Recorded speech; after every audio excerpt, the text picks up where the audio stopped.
like this. But that is a lie. None of those things determines my future. My God determines my future. If God can do this in my life, God has plans for you. But will that plan automatically come into fulfillment? No.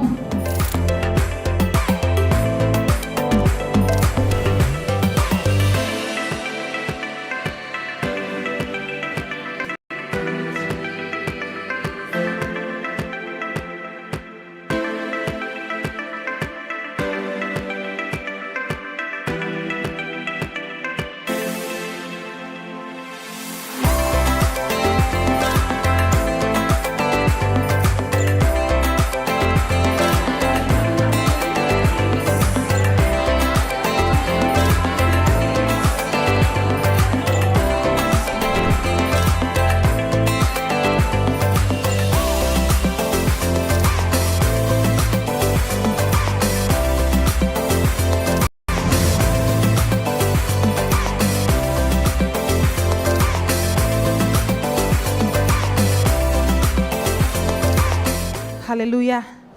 Thank you, Jesus. Praise you, Jesus. Let's close eyes. Father, we thank you. Lord, we praise you, Jesus.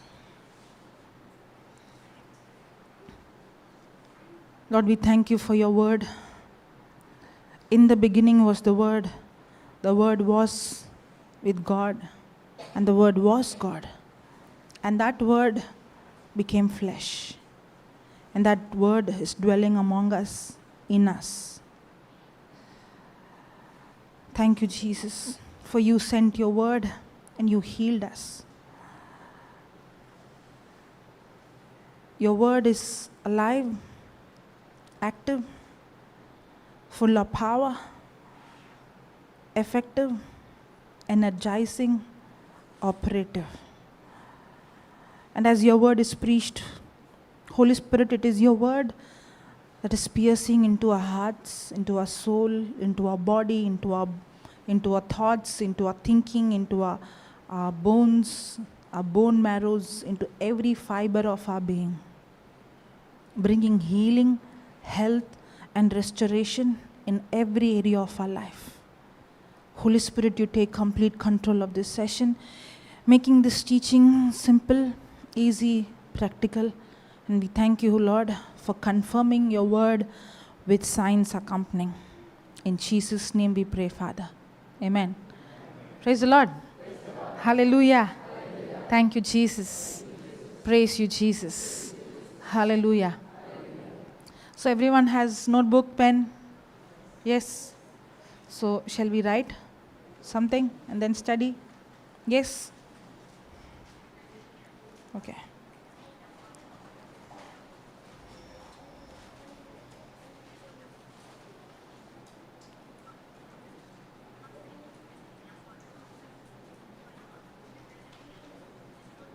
One of the basic principles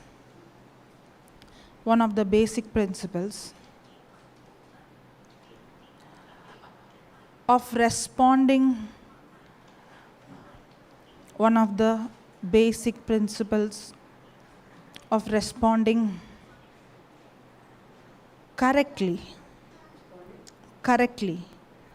responding correctly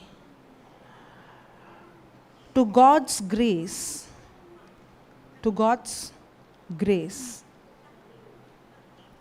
responding correctly to God's grace is that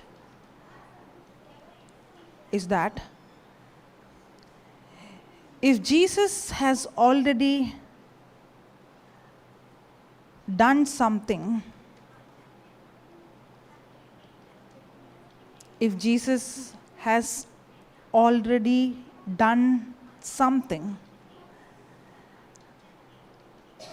there is no need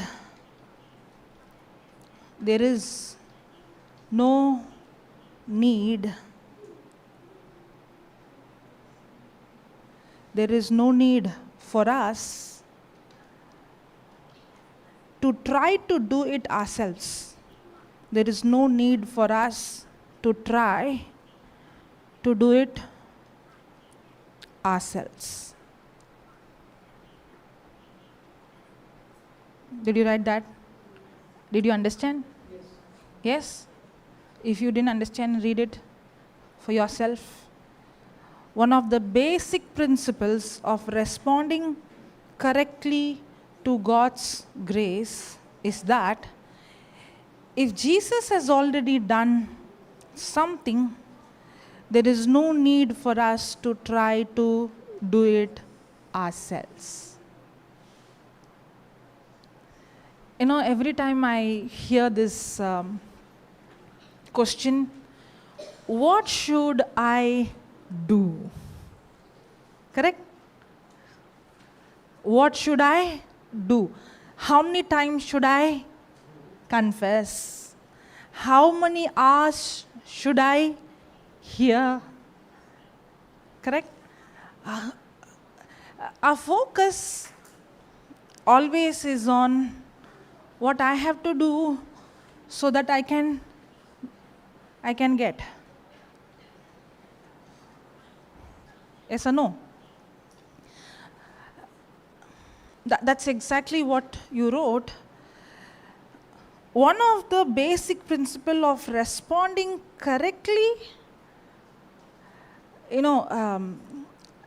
correctly to the grace that is already available. Now we see in Ephesians chapter 2, verse number 8, it is by grace, through faith, through Ephesians chapter 2, verse number 8. It is by grace, through faith we receive salvation, and this is not by our own self, it is the gift of God. Now, whenever we see the scripture by grace, through faith, grace is what God has done. Faith is what I have to do. Grace is what God has done. Faith is what I have to do. Now, a person can go in error when he doesn't understand the balance of this grace, and this faith has to be in balance. Because when I say salvation, that we are saved, it's by grace through faith. It's by grace are you saved through faith. When I say salvation, is not just forgiveness of sins. Salvation is a complete package. Correct? It's not just one area. Yes, the day I'm born again, in my spirit I'm completely a brand new person, but God wants me to experience that in every area of my life. It's not just one area of my life. But to experience this salvation in every area of my life, I have to understand the balance of grace and faith. I cannot neglect faith and go into extreme grace, nor I can neglect grace and go into extreme faith. They both have to be in balance. Actually, Christian life is a life of living a life of balance. Many a times we go into error because we take things into extreme, and then that's why we go into error. Praise God. For example, yesterday I was sharing, either we go into extreme and we say theory, and we shut the door completely for the supernatural, or we extremely go into dreams and visions and all those things, and we are not rooted in the Word of God. That's when comes the error. Because the person is all about, I got a vision, I got a dream, I have a prophecy, but the person doesn't know the difference between the lie and the truth and get deceived with anybody coming with any kind of prophecy. Another side, the person is so much in the Word, and the person knows everything as a theory, but there is no supernatural manifestation. Everything is like a concept and everything is like a definition. Everything is like a theory. There is no physical manifestation or demonstration of the power of God. Correct? But there should be a balance of both. And the Bible very, very clearly says the house has to be built on the rock, and the rock is the Word of God. The foundation should be the Word of God. If the foundation is not the Word of God, no matter the other gifts, it will not, if the foundation is not strong, will the house stay for a long? No. So the foundation has to be the Word of God. Now here, when it comes to grace and faith, now grace speaks about what God has already accomplished for me, correct? You know, when do people go into extreme grace? People go into extreme grace and says everything God has done. So God has forgiven me, God has healed me, God has done everything. There is nothing to do from my side. Sometimes the person also goes into another mindset that everything is happening in my life is according to the will of God. Everything, nothing happens in my life without His will. Have you heard that? Yes. Nothing happens without. God is almighty. God is almighty. I don't deny that. God is sovereign. Yes, He is sovereign. I don't deny that. But when you interpret the meaning of Almighty, God being sovereign, as if nothing in this world happens without His permission, is wrong.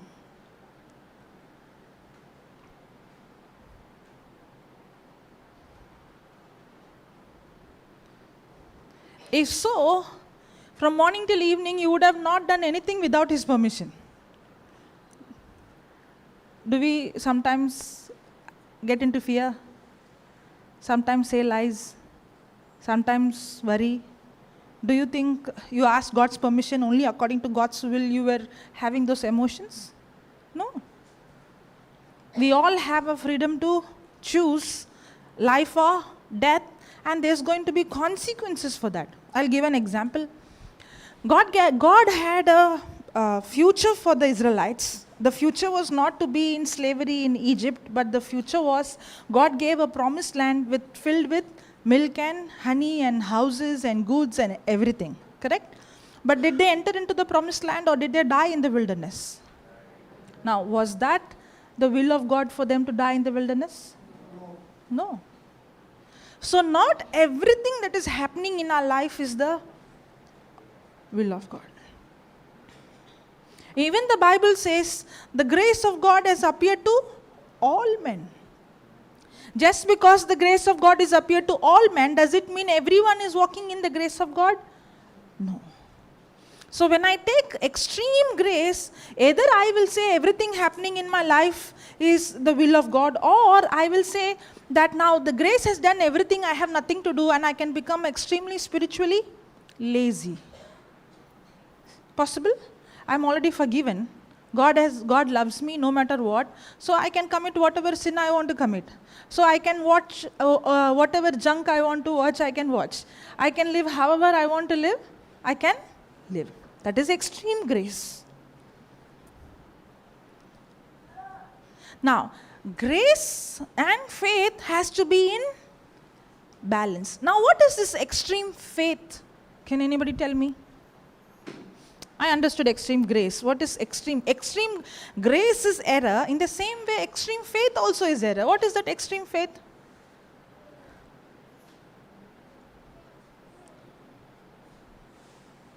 You know how everyone look at me with such sad face. What? That is extreme grace. Extreme grace is grace is what God has done. Faith is what I have to do. So God has done everything, I have nothing to do, is extreme grace where there is no faith involved at all. Just like how there is extreme grace, there is extreme faith also. What is that extreme faith?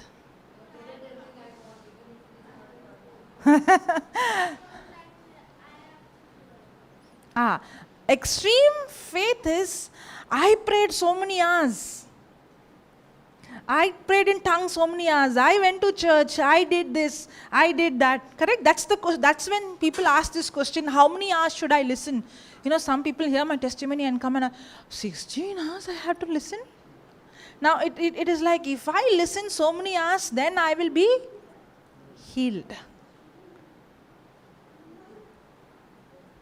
Because we have failed to understand faith.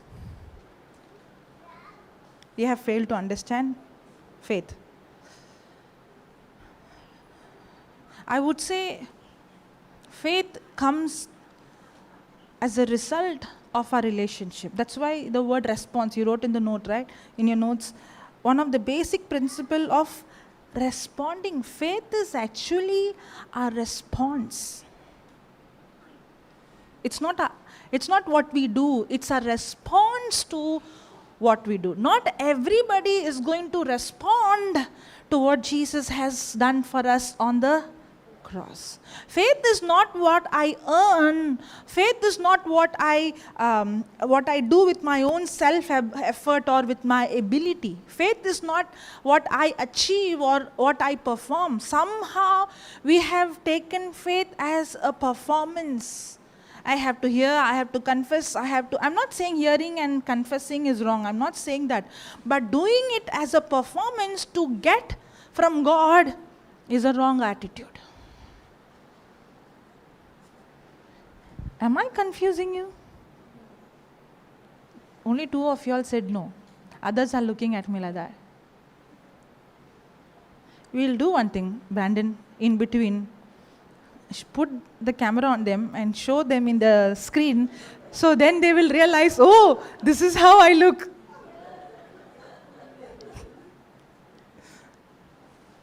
Hallelujah. Thank you, Jesus. Praise you, Jesus. It will be fun, right? But then the distraction also will come. Who's coming on the screen?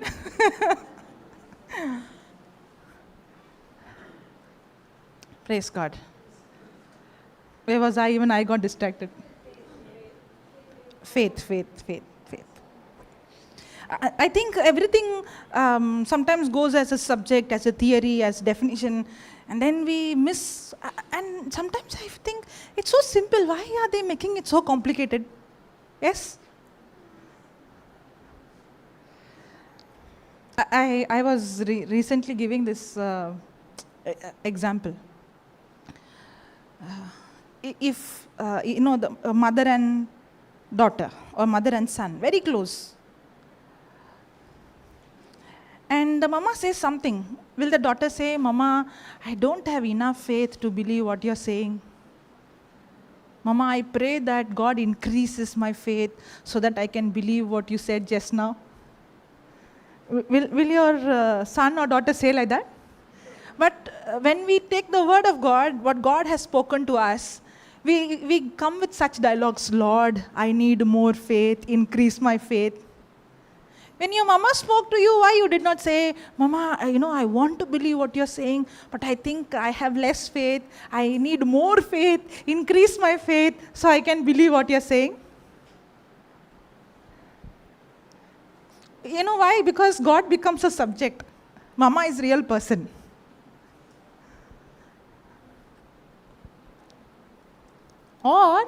Or example, okay? I'm not pointing to anybody, just an example. Sometimes maybe the son or the daughter might be seeing Mama sometimes giving fake information. Mama, I don't believe it. That's a lie. Correct? Is it the question about I having more faith or less faith? No. It is about the relationship that I know. When my mama says something, I know that she will not lie. That when she speaks something, I know her character. The reason I know her character is because of the time I have spent with her. I know her nature, that when she says something, I can 100% genuinely rely on what she has spoken because I know her. It's not the question about I have more faith, I have less faith. It's a question about how much I know the person or I don't know the person. This is faith. Faith is so simple. It is a response, comes through a relationship. That's faith.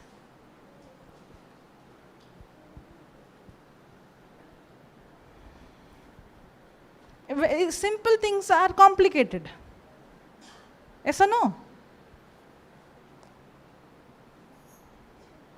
You know why the scripture says faith comes by hearing and hearing by the word of God? We take that as a formula. Why that the scripture say like that? Because the only way I can connect to God, I cannot know God through my emotions. I cannot know God through my feeling. I cannot know God. He's not in the flesh and blood. God is a spirit, and true worshippers worship Him in spirit and truth. So the more I spend time with the written word of God, the more I'm spending time with the person. That's how faith is what? Faith is my relationship with my response to what He has done, where I begin to know that this God is a faithful God.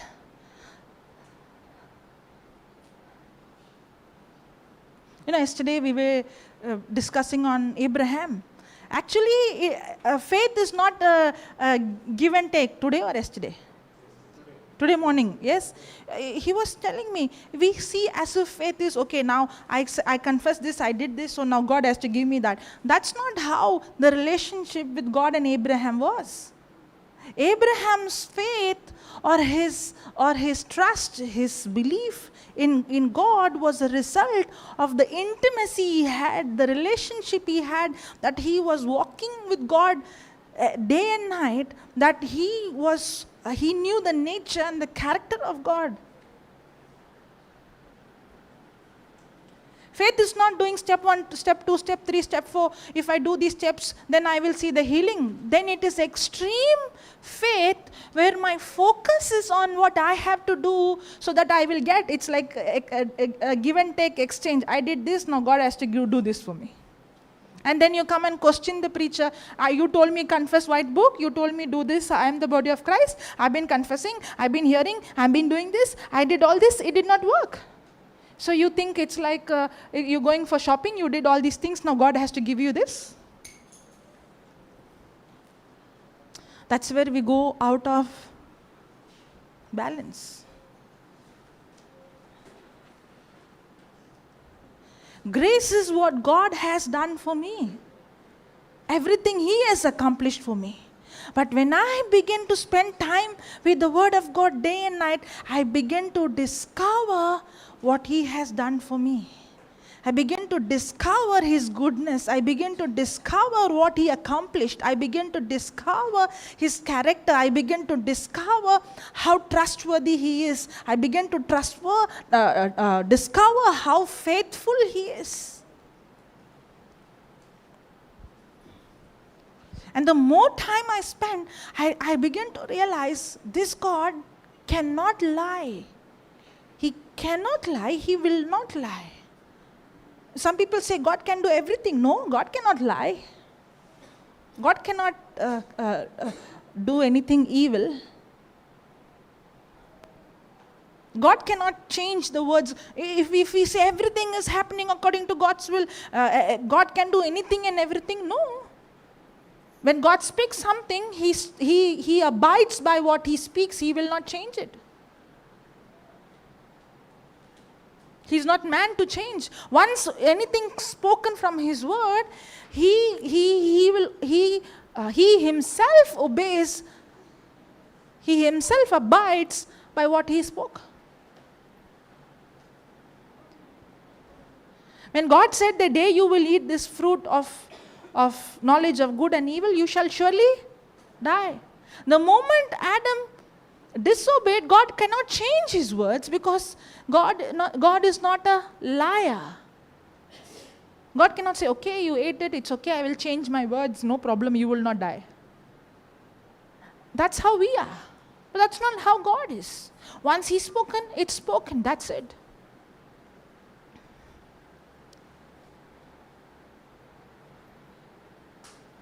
But that's why He comes with the solution, that is salvation. Because the result of disobedience, that is sin, is death.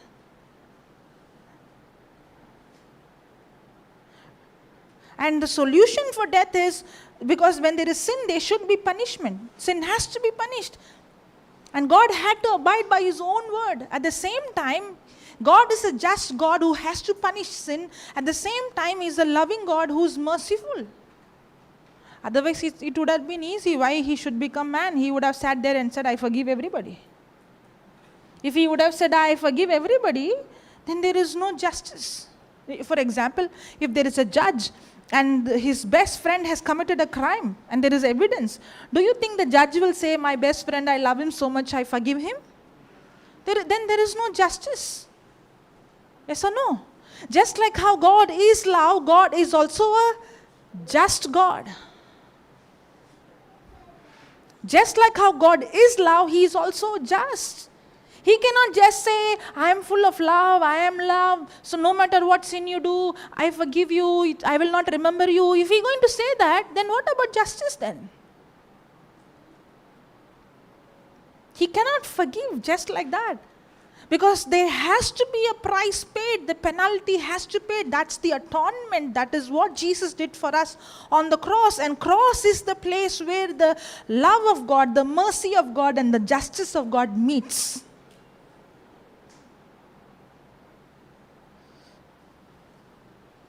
How will I begin to understand his nature, that he is a just God? How will I begin to understand his nature, that he is a God who will never lie? How will I know that he is a God who is humble? It's not a theoretical knowledge, just like how the child knows the mother. It's not a theoretical knowledge. It comes through relationship, where you begin to know the person's nature and character. God is a real person. He's not a subject. He's a person. He has a personality. He has a character. And the Bible speaks about his character. The Bible speaks about his nature. The Bible speaks about his personality.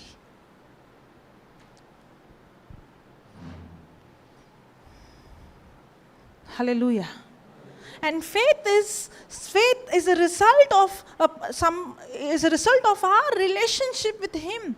Because I know him so much, because I have spent time with him, because I know what he has done, my faith is my response to what he has done for me. Now, did you get that?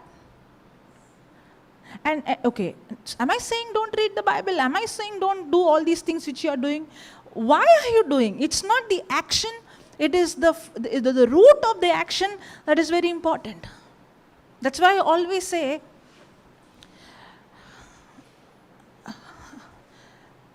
when it comes to extreme faith, the action can be the same, or I'll put it this way. When it comes a person who's under grace, or a person who is under the new covenant, and the person who is under the mindset of the old covenant, new covenant and old covenant, if you see, the action of both of them can be the same. But the root of the same is different. That's why it's a thin line to understand the difference. Because from outside, both of the action is same. But the foundation, the root of the both is different. Now, a person who is in extreme faith is also hearing the word. A person who is in the balance of grace and faith is also hearing the word. But what is the difference?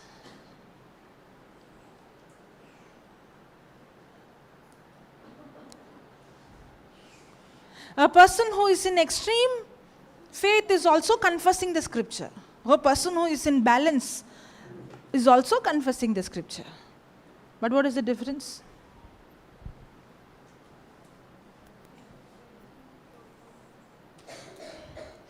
When I am doing something to earn, the person is hearing. If I hear, then God will, we have this right. Today I read my Bible. So what do I feel? Today I read my Bible, so I feel so holy, so good. Correct? Today I prayed in tongues 1 hour. So now I feel like, so God's accepting me is based on what I did. Okay, I'll give an example. You know this example, but it is important to remind ourselves. There is a mother who is a nurse. You're a nurse, right? Have you been with children in the hospital? Yes. Okay. Good person to ask. When you see a small child admitted in the hospital, you have to attend the child. Correct? Maybe your duty time is 5 p.m. It gets over at 5 p.m. You look at the child and will you stay for another 1 hour? In that case, then every day I have to stay for 1 or 2 hours, right? The moment it is 5 p.m., you're out, right? In fact, before 10 minutes, you pack everything and keep. Correct? Now, from morning maybe 10 a.m. to evening 5 p.m., you are sincerely attending the child. You have timing, right? You have to go at this time. You have to check. You have to check the whatever temperature or whatever. You have to check the medicines are given, and then you note it down, and you sincerely do it. But when you come home, you are tired, and your son maybe is sick. Will you say it is 9 p.m. sleeping time and sharp before 5 minutes before 9, you have set your bed and everything, and 10 o'clock you're off? Will you do that? See, in both there is action. As a nurse also, she's going and checking the temperature, giving the medicine or noting it down and all those things. At home also, she's doing the same. She's checking the temperature, she's checking, how is the sun, everything. The action is the same. Both has action. But the motive or the foundation, the motive is not the same. One is, the motive is duty, the other one motive is love. I think this example made you understand better. Correct? When it is love, no, you won't ask this question, how many hours should I hear? Will you ask, how many hours should I check temperature? How many hours should I be awake? Will you ask this question? Or will you say, it is 10 p.m., now my duty is over, let me go to sleep? No. You know why? Because you're not performing so that tomorrow your son will take care of you.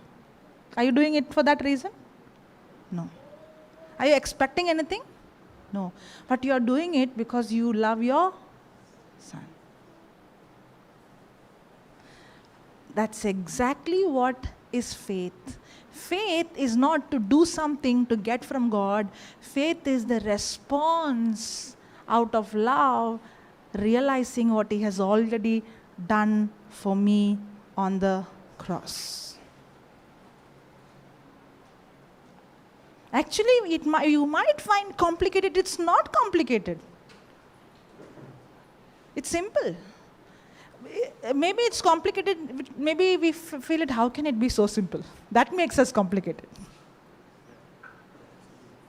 There should be some effort. No, I have to do this something. No, what you're saying, I have nothing to do. But in love, you do more than duty. Because in duty, only 10 to 5. But when it comes to love, you are ready to sacrifice your sleep, you're ready to sacrifice your dinner, you're ready to sacrifice your tiredness, everything, and you are ready to still go on and on and on. And the reason is, you're not doing it as a performance, as a duty, but you're doing it as love. When faith becomes extreme, when you do it as a duty, if I do this, God will be pleased with me. If I do this, then God will love me. If I do this, then God will heal me. That's when you get frustrated and you say, I confess this, but the sickness did not go. I confess I am hearing this, but the pain is still there. You know why? You're still saying, I did, sister. I heard, sister, but the pain is still there. I confessed it. 1,000, what 100? You said 100. No, I confessed 1,000 times. But the pain is still there. You told 1 hour write notes. No, I'm writing 3 hours notes. But the pain is still there. Because you failed to realize Jesus already healed you. Already healed you.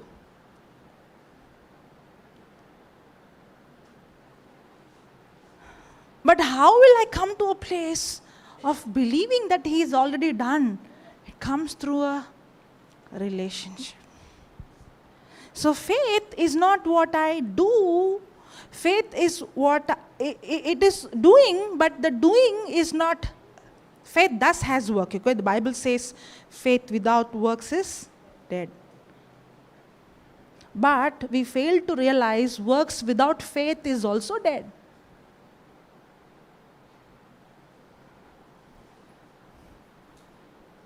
Because faith is not what I do, faith is my response to what He has done. In other way, there are two kinds of works. One is works of law and works of faith. You know, when the mother is taking care of her son, she's not focusing on, I am cooking for my son, I am keeping awake. No, her focus is not on what she is doing, her focus is on her son. In the same way, when I am operating in faith, my focus is not on what I am doing. I am studying 1 hour. No. My focus is on what I am studying. I am studying what Jesus did for me. I don't know whether you are getting it. I'm not focusing on, just like how the mother doesn't even know, the time is only 12 a.m., but she's still awake, taking care of her son. In the same way, you will be studying and you'll be so engrossed in knowing the love of God and what He has done, you will not even realize 4 hours has gone, you're meditating on that scripture. 4 has gone and you're praying in tongues, you didn't even realize, because now you're not doing as a duty, this time I should finish, but you're doing it out of love, and you're doing it without any restriction. You can go on and on and on. And you're not finding tired, you're not finding weak, because you're doing it out of love. That's when there is a balance, because now my action is not about what I'm doing, my action is responding to what Jesus has done. What He has done is grace, and my response to what He has done is faith, and that's the balance between grace and faith.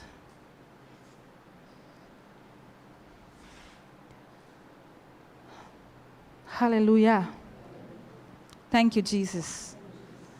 Praise you, Jesus.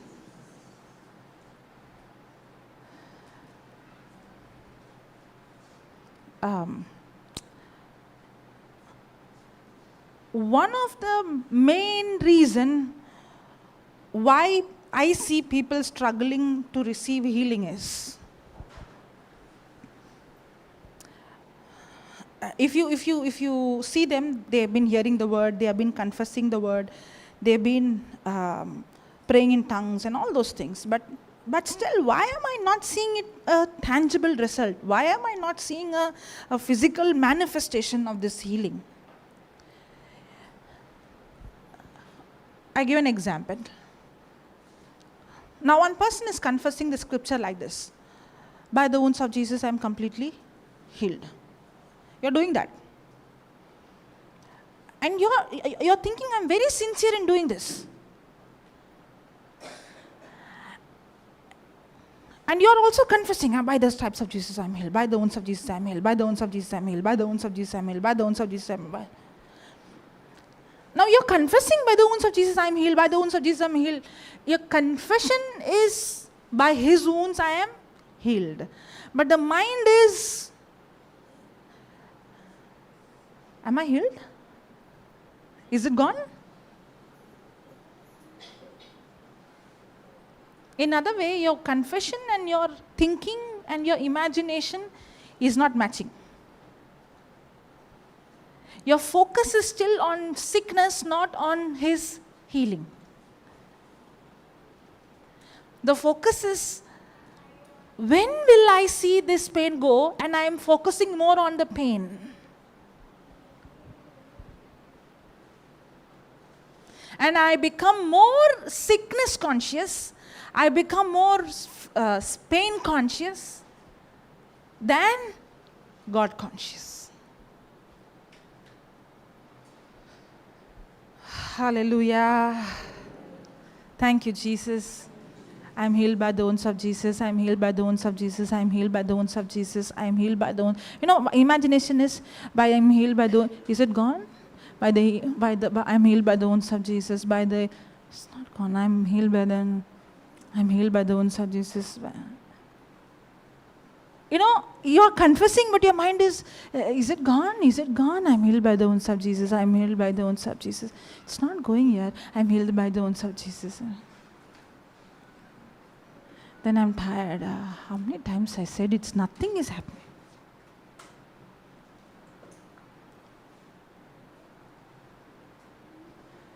It is very subtle, You are actually deceiving yourself.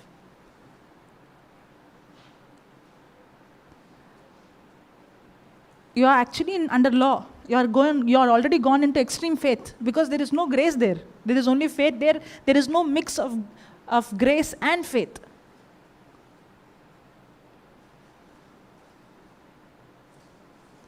Because my focus is on the outside.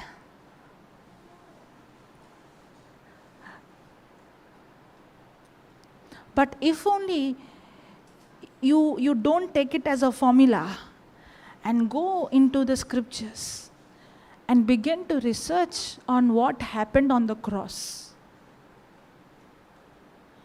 And you begin to pray in tongues. Lord, Holy Spirit, I want to understand what actually happened on the cross. What is this atonement? What is this sacrifice? What did the blood of Jesus do for me? And you begin to research. You don't need to go into too many scriptures. There are few chapters. In my life, I would say Isaiah 53, Psalms 22. That two scripture itself will help you to see what happened on the cross. And when you begin to ponder on exactly what happened, what Jesus went through, you will actually forget about your body because your focus is so much on Him. In fact, suddenly you will think, I didn't even know when the pain left. You know why? You hear people saying, I didn't even know when the pain left. Means what? I was so engrossed in what Jesus did, I forgot about my body. Isn't it a thin line? We can get deceived. That's why I said from outside it looks the same. Both are confessing. But the person who is actually pondering on what Jesus did, that person is in tears, experiencing what happened on the cross. Okay, I give a negative example so you understand. When a person is in depression or any kind of mental attack, you see the person hears voices, correct? Kill yourself, jump from here, run away, you're good for nothing. And the person is tormented with those voices. Yes? Yes or no? It did not happen one day he got up or she got up and she got all these mental attacks. It never happens like that. It's not like one day you got up and suddenly without your knowledge you are being bombarded with depression. No. It all starts with a small single thought. And then that thought keeps multiplying and multiplying. That's what strongholds. Strongholds are created by thought, which we allow to run freely in our mind, which is nourished with more thoughts. That in turn becomes a fortified house full of thoughts. That's a stronghold. It always starts with one. Maybe it can be somebody rejected me, or somebody abused me, or someone behaved to me differently. It is just a seed that the person began to ponder on. It's not always one, it always keeps multiplying. The source can be different. The source can be some violent movie, a source can be some people coming against, or it can be all together. But the attack is in the mind. And then you reach a level that one thought has multiplied, there is multiple thought, you cannot handle it anymore. That's depression.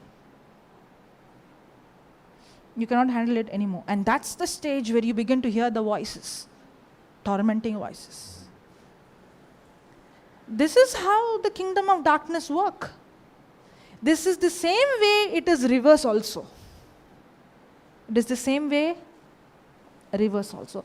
That's, if I say take it the opposite way, that's how I hear the voice of God. It starts with one scripture. I'm not just speaking about confessing the scripture again and again and again, but I'm speaking about, I can read the scripture and confess the scripture, but I can have a relationship with God in such a way that that scripture is no longer just a scripture. I begin to hear the voice that comes from the word.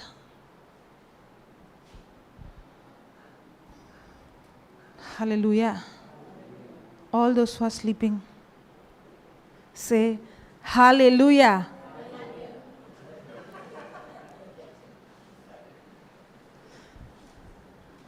Food was very good, very tasty. Yeah, stomach full, good breeze. Huh? What happened? Feeling cold? I'm not feeling cold, maybe that side. Everyone is feeling cold? No? Okay. Praise God. Hallelujah. So train your body now.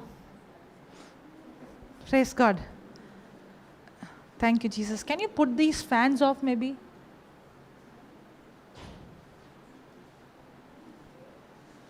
Praise God. Thank you, Jesus.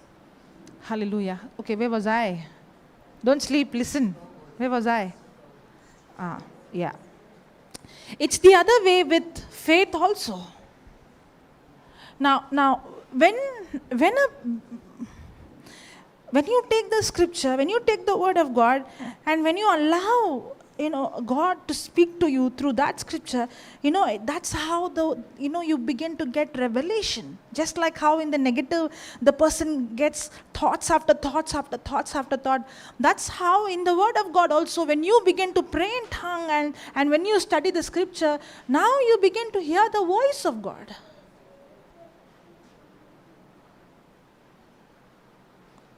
It has become, if somebody says, I hear the voice of God, oh, you hear the voice of God?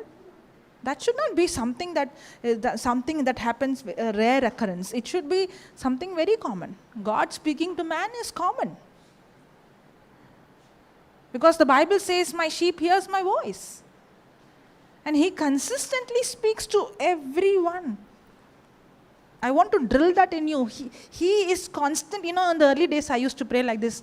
God, please speak to me. God, please speak to me. Lord, please speak to me. Lord, I want to hear you. And I used to cry. Really, I used to cry because I feel he would see my cry and then he would, okay, let me talk to her.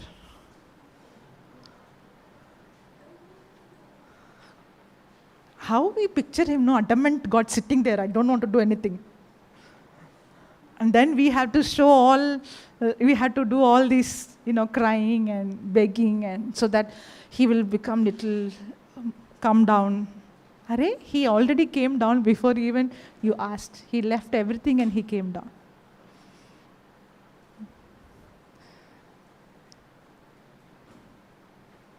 And then I began to realize, but thank God, when I started saying, Lord, speak to me, speak to me, speak to me, he made me realize that he is constantly speaking to me. He's speaking to you. He's speaking to me. He's speaking to every one of us. But the problem is we are not sensitive enough to recognize His voice. And the good news is we all can recognize His voice very precisely. You know that? We can all. But if only we shift our focus from just like being the nurse to being a mother, means shift our focus from duty mindset, I have to do this, to Lord, I want to know you.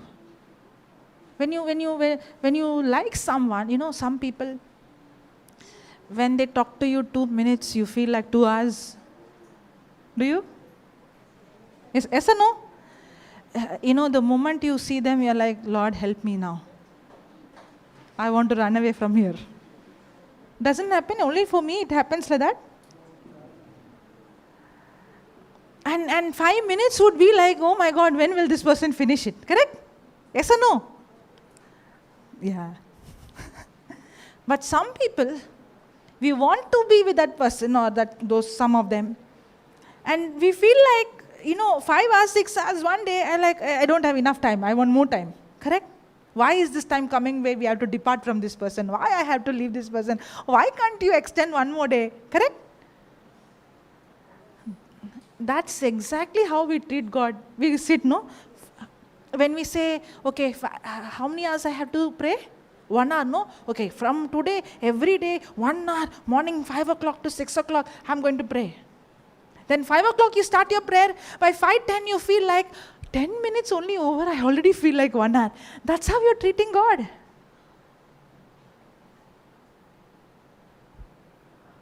Because in 10 minutes you felt like you finished praying for the whole world now. In 5 minutes I finished for my family. Next 5 minutes I finished for the whole world. Now what else I have to pray for? Now 1 hour is remaining, no? Oh, sorry. You understood, no? 50 minutes remaining. Praise God.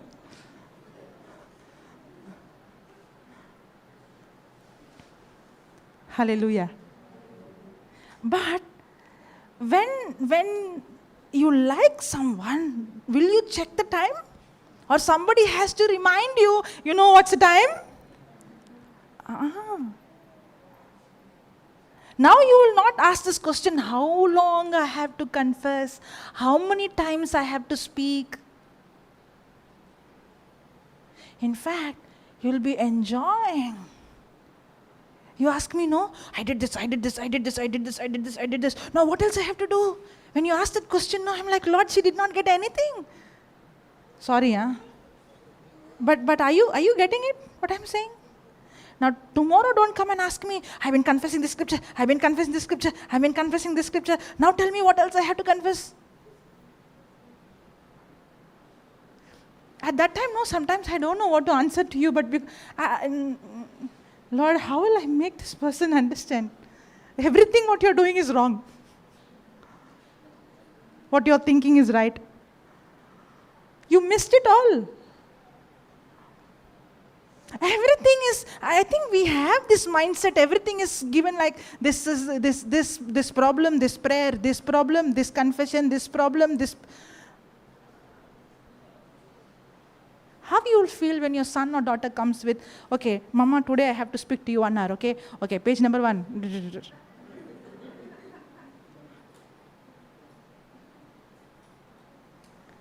Will you listen to your that to your son as by hearted every day saying the same thing? No, so it goes. Will you listen?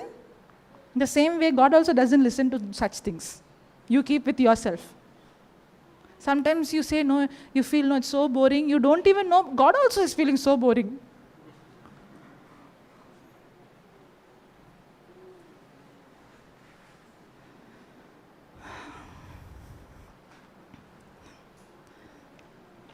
If only you understand, I think we have to come to a place where we have to forget all those things what we learned and start new.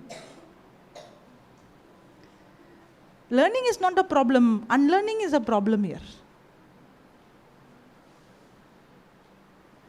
One of the reason why it was very easy for me, because I was a zero. I did not learn anything. I didn't learn anything in school. I did not learn anything in church. I did not learn anything at home. That being that zero, not learning anything, became a biggest plus point for me.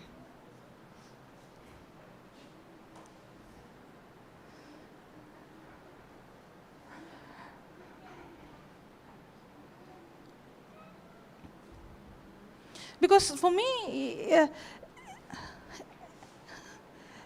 one of the reasons why I was 0, 0, 0 is I didn't understand. Even when the teacher would say A plus B is equals to this, I wonder why this A has to become this alphabet. I don't understand. It doesn't make sense. And it looks like everybody knows why this number or this alphabet has to become this alphabet. Till today, even now, I don't know.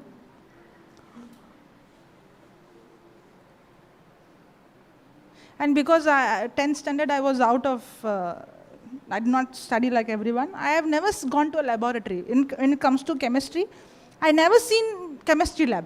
I did not get a chance only. And they would show equation, suddenly this alphabet should change into this alphabets. And I'm wondering what, it doesn't make any sense. Why should this alphabet change into this alphabet? I don't know. And I could see my classmates are very smart enough to understand this has become this, and they get marks, and I am still 0.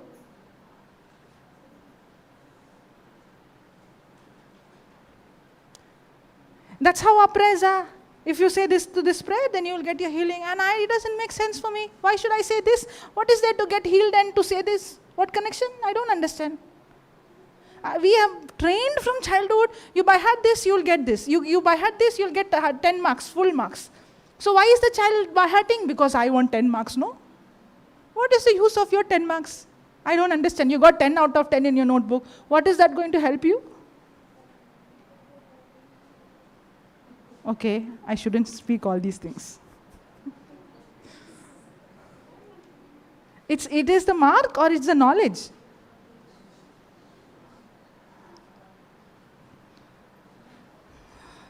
Hallelujah. The teacher, she was telling me, sister, somehow, no, I see this one-digit student, some of my students, very bad, no, we used to think this student doesn't know anything. I can share, no? The student don't know anything. And now those students know who I thought they only fail in all the subject and one-digit mark. They are in big position, and they message me saying, teacher, I still remember the words you spoke encouragingly. And I later on began to realize I cannot see a student and say this student doesn't know anything. Tomorrow they become something else.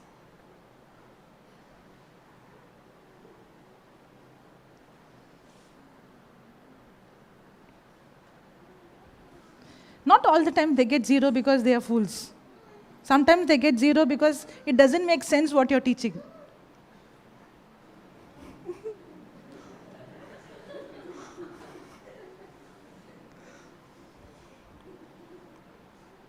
They question, and you're not giving an answer because the teacher herself doesn't know. This is syllabus, I had to teach what to do. That's how why I'm saying this, that's how it's in the Word of God also. Don't question. If you question, God will be angry. This is what we are doing all these years, do. Then, I shouldn't question. If I do this, then God will bless me, don't question. Same mindset everywhere. That's why we are living in bondage.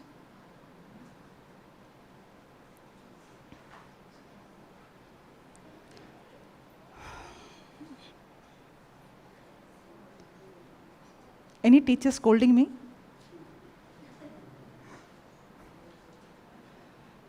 Hallelujah. Thank you, Jesus. Praise you, Jesus. I go to many schools, colleges to give the word, no? And most of the time they give for the teachers 1 day, 2 days retreat. I really enjoy. I ask them question, and if they don't answer, no, when you're asking question, how you feel?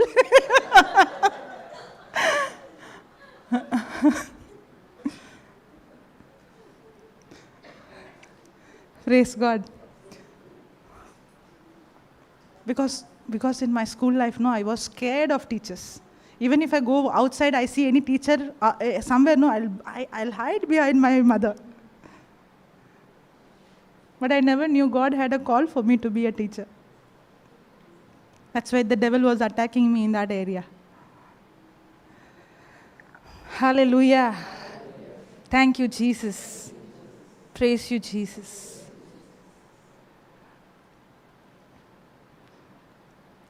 The gospel of God is very simple. God made it so simple that we have nothing to do but respond to what He has done. Now again, somebody will take this out of statement and say, they are preaching, you no need to do anything. No, I am also preaching there is a balance. There is a balance. There is an action. But just like how the mother who's taking care of the son is actually doing more, a person who's under grace works more, does more. But because the person who's under grace is not performing to get, but the person who's under grace is working because he knows he already got it. He's not doing anything to get, but now I know God has already given to me. My action is a response to what I have already received. That is the action of faith. And now because I'm doing it out of love, I am now not restricting myself. I can do more than a person who is under law. That's what I said. When you spend time with someone, 2 minutes, 3 minutes, 5 minutes is like 5 hours. But when you love someone, you can go on and on and on. So when I am under grace and faith, balance of both, and when I now am in a relationship, now I can actually study and I can actually confess the scripture, but I'm not doing it like a law or a duty, but I'm doing it out of love.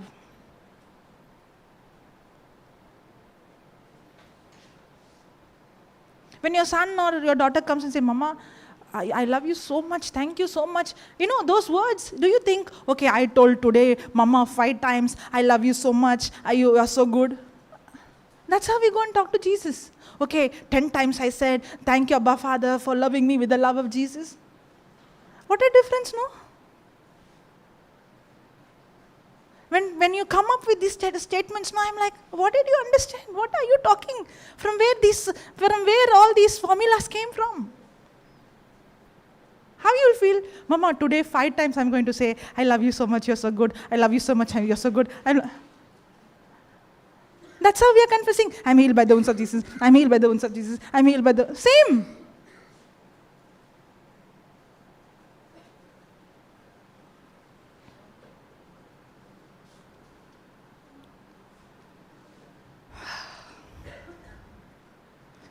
You're struggling to see a healing.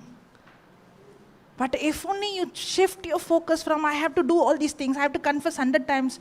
And when you begin to know what Jesus did, Lord, I thank you, Lord. You will be in tears. Lord, thank you. By your wounds, you have healed me, Lord. I don't deserve this. That word comes from your heart, not 100 times, 1 time, has such power.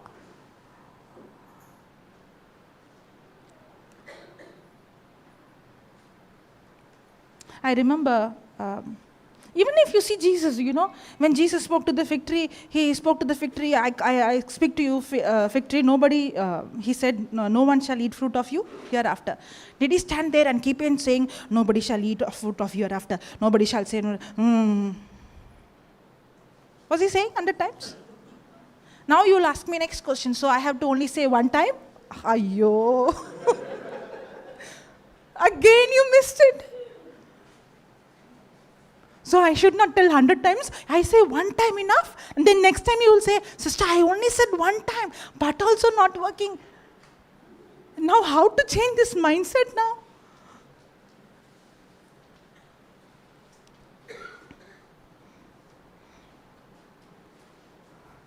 Yeah, confused, no? I can see that. Are you getting it?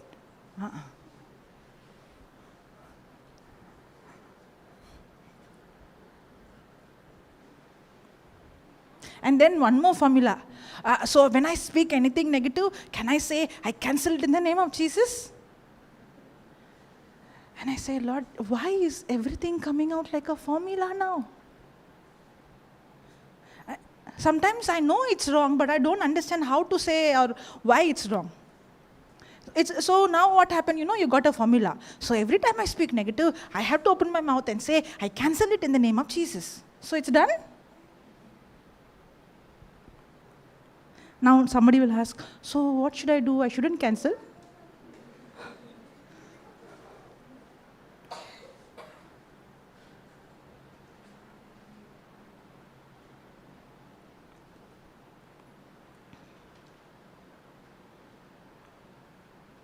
Somebody asked me a question, okay? Sister, from where should I start my relationship with Jesus? So I asked that person, are you married? She said, yeah, I'm married. Love marriage? Yeah. So when you started dating, did you go and ask anybody, from where should I start with my boyfriend?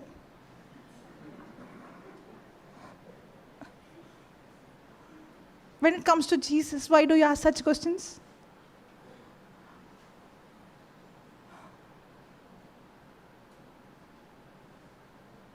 Then somebody has to give you, I'll give you 10 steps. Somebody gave you 10 steps. Or every relationship is different and unique. In the same way, your relationship with Christ is unique. The way He speaks to you is unique. Your intimacy with Him is unique. The way He speaks to me and the way I speak to Him is unique. Don't copy from me, because you're not like me. You're different. You invent, you discover every day.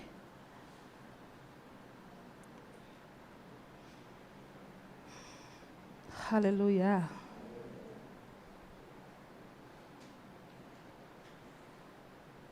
For a long time, I did not know how to answer for this cancel word. I cancel what I spoke now. I cancel that negative word. But in my heart, I know, Lord, there's something wrong in this canceling business.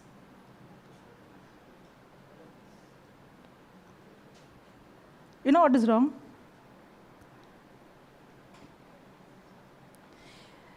The Bible says, out of the abundance of your heart, the mouth speaks.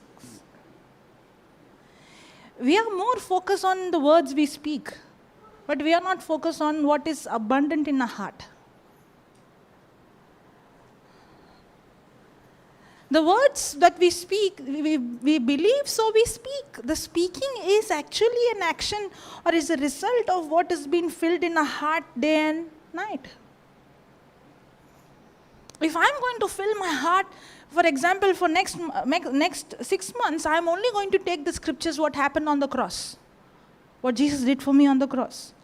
And I'm only going to meditate on that, what I'm filling my heart with what He did for me on the cross.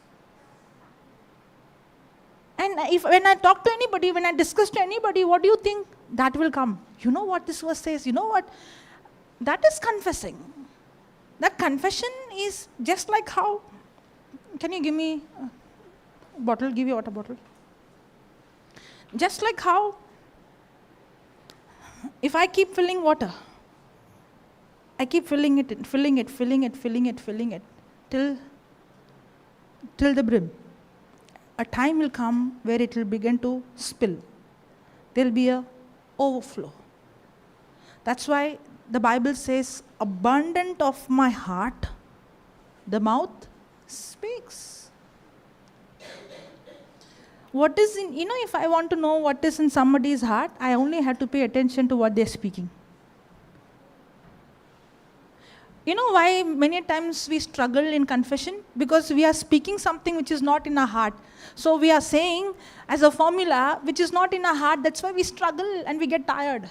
Because we are speaking something which is not in our heart. But if we focus on what we fill our heart every day, by default, the abundance begins to flow out of the abundance of our heart. The mouth speaks effortless. It becomes a lifestyle. It doesn't become a formula. It becomes now you all are coming up different formulas. And you look like some programmed computer. Yes or no? Your programming is done. This problem, this, You're not machine. You are a human being. You are created to have relationship. It's a lifestyle. For me, that life what you're living is boring life. I don't understand how boring it is to come up with formulas.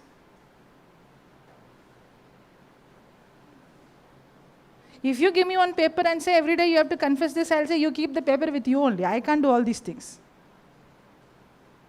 For me, it should come naturally, not artificially.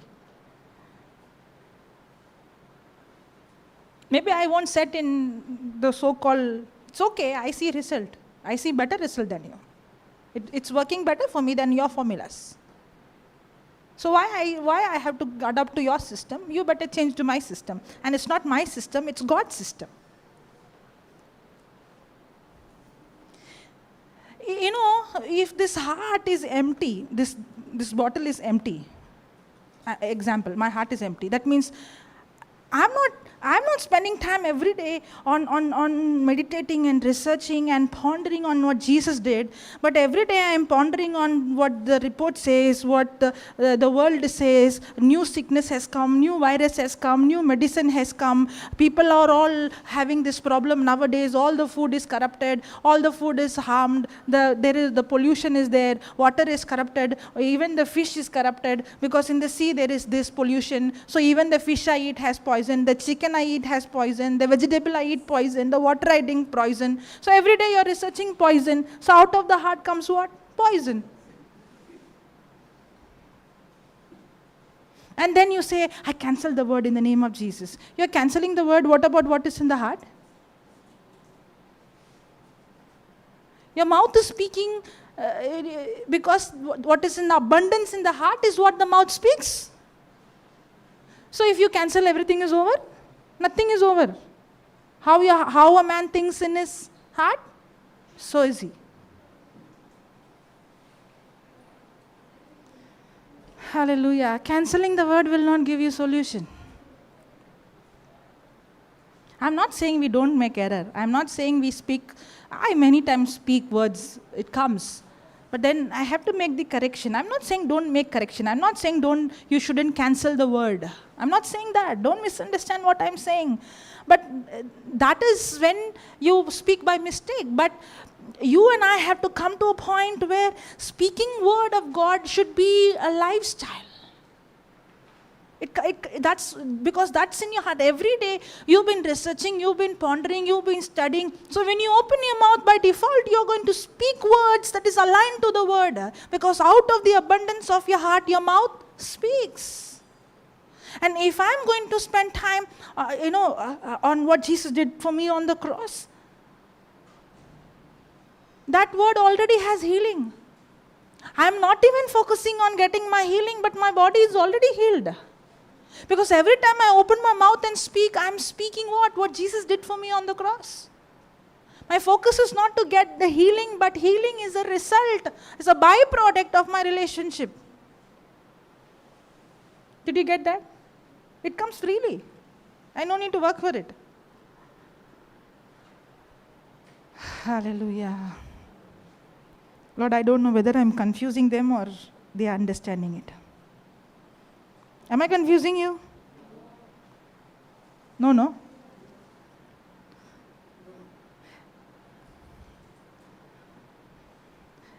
Somehow we have given the world a wrong picture about us. Boring people. That's why, when we go to houses and when we see children, the moment they see us, oh, these people have come, boring people. They only say, praise the Lord, hallelujah. They don't even smile.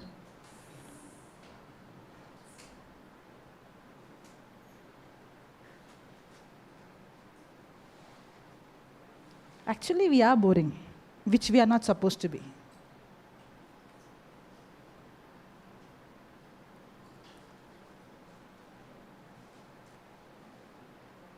You know why we are boring? Because we are filled with formulas.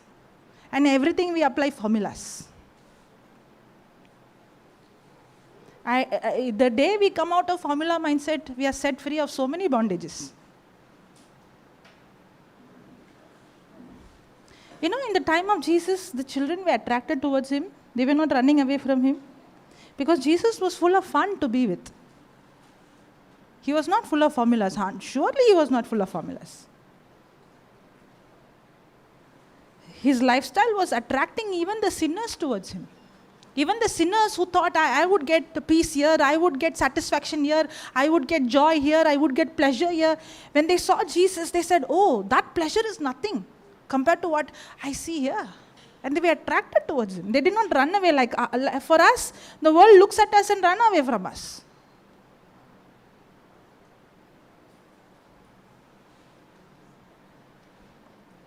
Because then you come with your formula and you give them also formula. You should do this, you should do like this, you should confess like this, you shouldn't speak like this, you shouldn't watch this, you shouldn't. Hallelujah. Thank you, Jesus. Praise you, Jesus.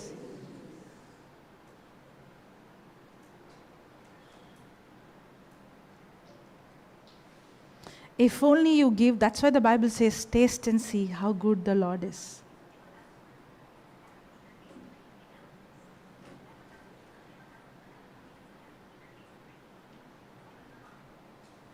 Those who have come here new, have you noticed when you come here, children are very different from when you go to other places? Have you noticed? You see children here very, very, wherever I go, I'm not just talking about this place, wherever I go, only first day or second day, the children will be playing distracted away. But after third day, fourth day, I will always see them in the first row.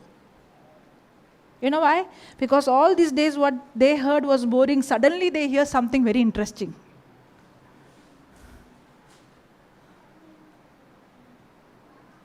Jesus is not boring here. He is very interesting. He's fun.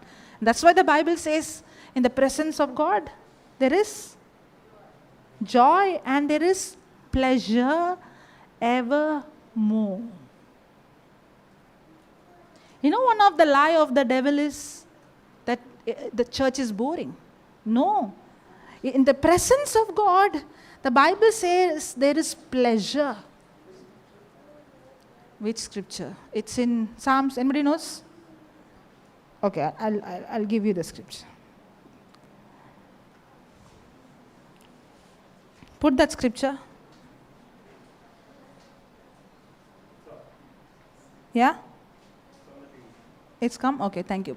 Psalm 16:11. Okay, thank you.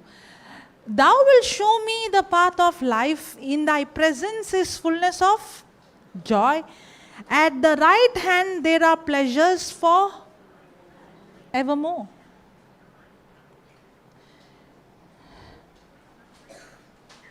You know what the devil does? The devil always counterfeits everything God gives. Everything there is a counterfeit. That's why people get confused. This is from God. That's why one of the reasons why dreams, visions, and prophecies is dangerous, because everything has a counterfeit from the enemy. There is just like how there is gold and there is imitation. There's real and fake, but both look alike. In the same way, everything there is a counterfeit. And somehow we are attracted to the counterfeit because we have never tasted the real, the genuine. The pleasure comes, the real pleasure that is evermore comes only from God. But the devil has deceived that he can give me pleasure that God cannot give me. So somehow we think there is pleasure that comes in this world, but there is no pleasure in the presence of God, and we are deceived that being in the presence of God is boring. Because that's a lie. And somehow we having the mindset of law or legalistic mindset or a mindset of the old covenant, we are living in deception and we are proving that lie as truth. to people who don't know that really it's boring.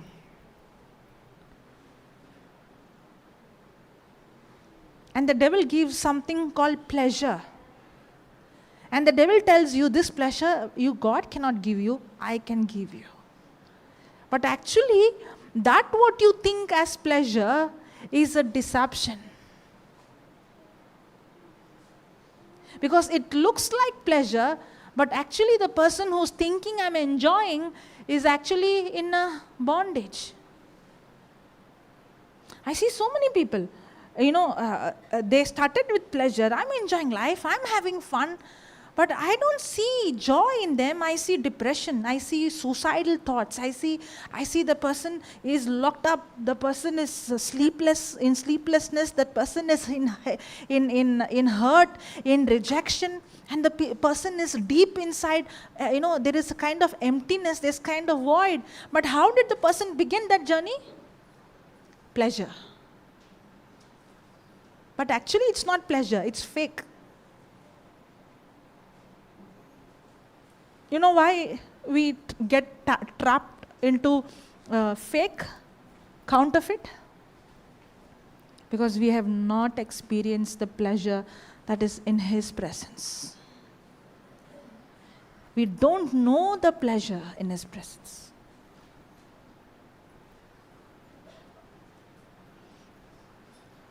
That's why Jesus said, the water I give, if you drink this water, you will not thirst anymore.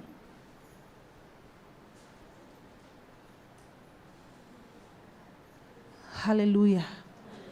We have not tasted, that's why we couldn't give the taste to others.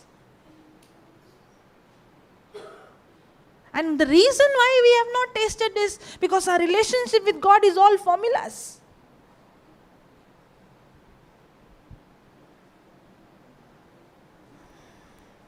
Hallelujah. Thank you, Jesus. Praise you, Jesus.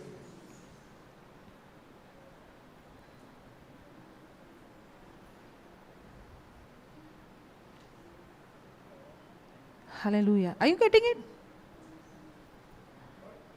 Are you getting it? Yes. Praise God. Shall we continue to write? Yes. Okay.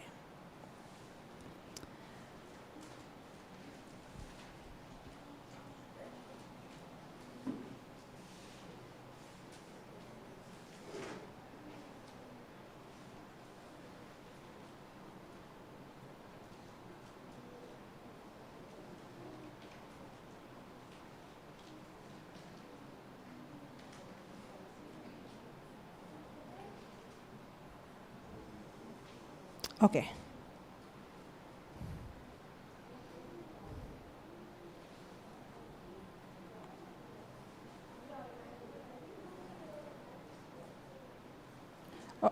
Write down, as believers,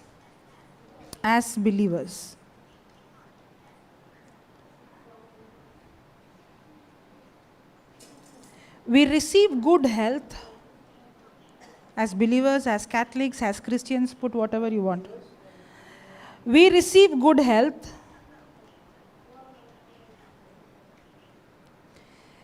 We receive good health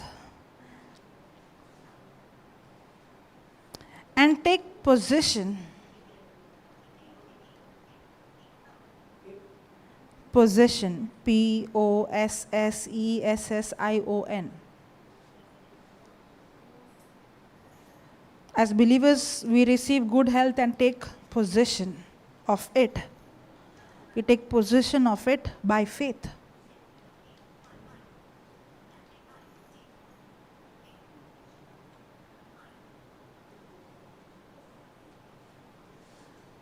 As believers, we receive good health and take possession of it by faith. We have been healed. We have been healed on every level.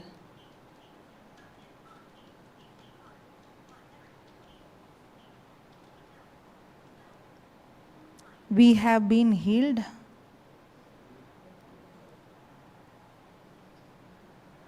in on every level. When we believe this,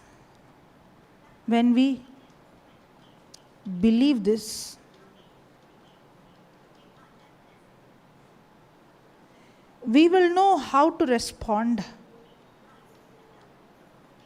When we believe this,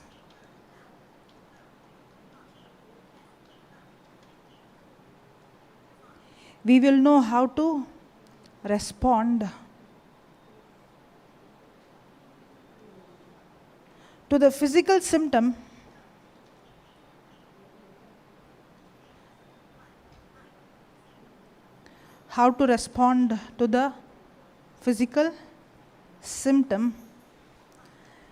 when it contradicts God's word.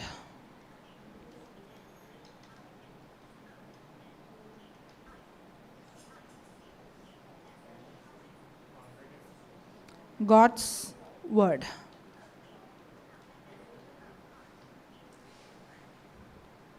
Hallelujah. As believers, we receive good health and take possession of it by faith. Then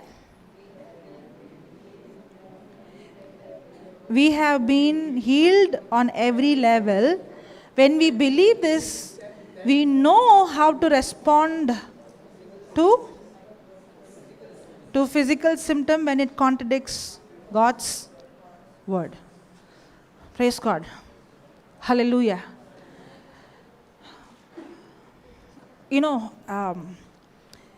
Every time we have this mindset, I have to do this so that God will heal me. But when I come to a place, I know that God has healed me, and there is nothing I have to do so that He will heal. So that I will see this healing. All that I have to do is to respond to what He has done.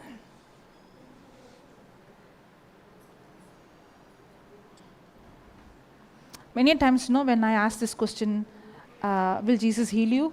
And then everybody will say, tell her, give this answer, say that you're already healed. Come on, say you're already healed. Say you're already healed. You know why? Again, they think if the person says the answer right, then the person will see the healing. Correct? The person opens his or her mouth and say, I'm already healed by the wounds of Jesus, then the person will be healed. And then I'm like, it's not about giving the right answer, it's about having the right understanding. The right understanding that it is already done. It's complete. It's finished. Jesus is not going to heal anyone now. He has already healed us 2000 years ago.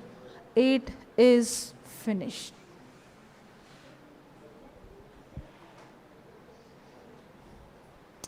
And then the question comes, then what I'm having pain, what about that then? So I have to say lies when I'm sick that I'm healed? So many times that question comes to me. You're telling me to tell lies when I am sick? How can I say I am healed? Faith is not denial of sickness. Faith is denial of the right for the sickness to be in my body.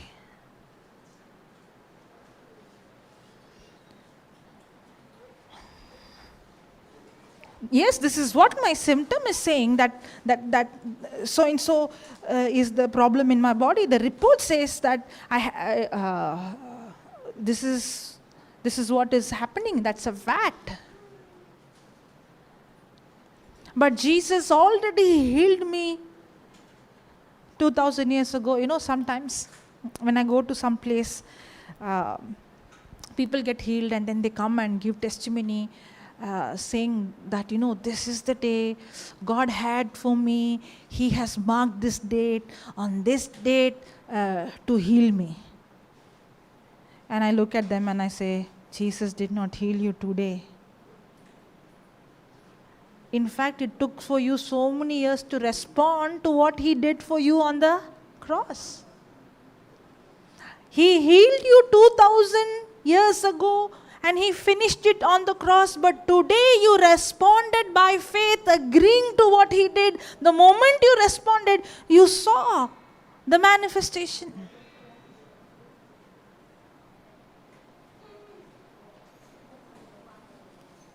Hallelujah.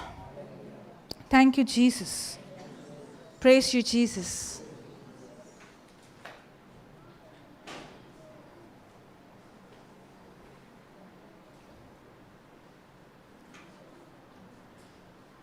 First of all, we have to come out of the mindset that Jesus is going to heal me to a place where I am already healed, or a place where this healing is already available.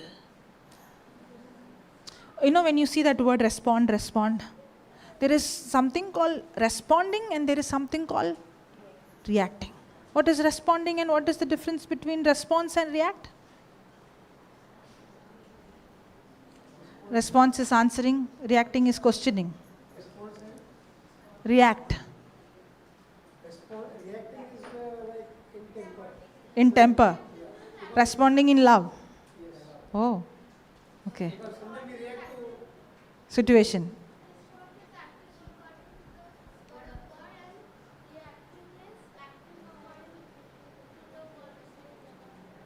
Very good. He did his homework.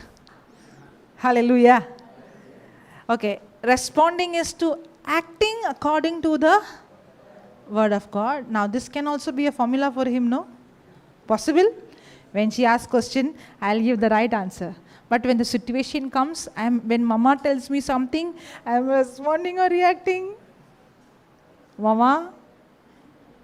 When sister irritates me, I'm responding or reacting, Baba. Sister irritates, no? I'll come. I'll surely explain.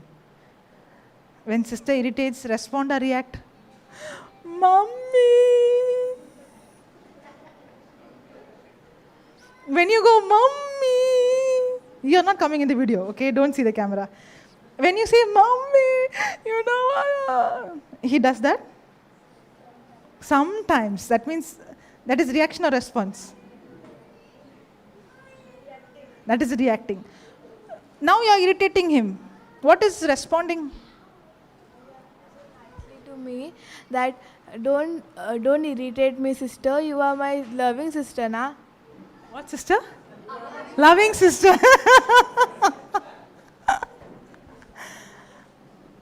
They teach us better, right? Respond. What? Let me ask. What about that when you hit him? What should he do? Tell me what he should do. Okay, what you'll do? When she hits you, what you'll do? He hits me back. When she hits him, what he will do? He will hit her back. Now this is reacting or responding? Reacting is acting to the situation. Responding is acting to the word of God. Now he gave the formula right now. What is reacting? Reacting is acting to the situation. He said world's nature, okay? Reacting is acting according to world's nature. Responding is acting to the word of God. Did he say that? But when my sister hits me, I am going to react or respond world's nature or word's nature? Word's nature is pray for those who persecute you. Correct? Love those who curse you. Correct? Show the other cheek. Responding is acting according to the word.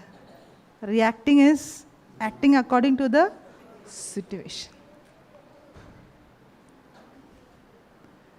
He is a perfect example.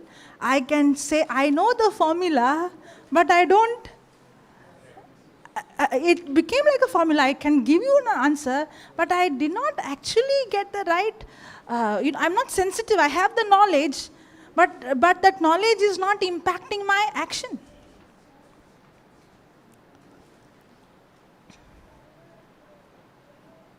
It's like how, today morning I said, I'm healed by the wounds of Jesus, I'm healed by the wounds of Jesus, I'm healed by the wounds of Jesus. But afternoon somebody called me and asked, how are you feeling? Today the pain actually increased. Now you know that, now you are saying, I'm confessing, no, every day I'm healed by the wounds of Jesus. You are confessing, I'm healed by the wounds of Jesus. When the pressure came, when the situation came, you responded or reacted?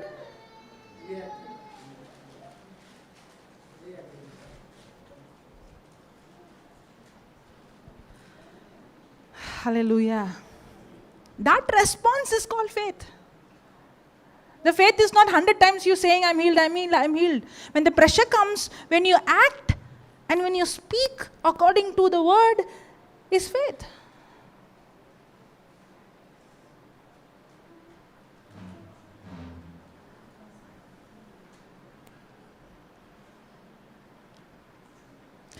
Some people come and say, sister, this problem. You don't, no, I am not confessing all those things. I am confessing by the wounds of Jesus I am healed. But now you are saying, no, then how will you know? Why should I know if Jesus already healed you?